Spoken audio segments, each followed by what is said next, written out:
ఉపాధ్యాయులకు మరియు నా ప్రియమైన స్నేహితులకు ముందుగా గణతంత్ర దినోత్సవ శుభాకాంక్షలు.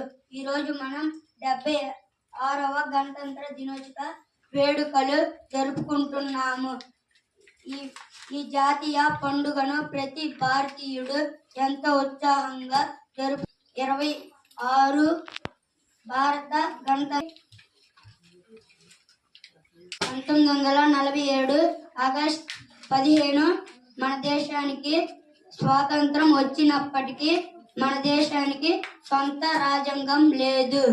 భారత రాజ్యాంగాన్ని రూపొందించడానికి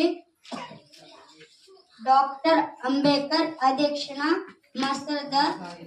మసైదా కమిటీని ఏర్పాటు చేశారు.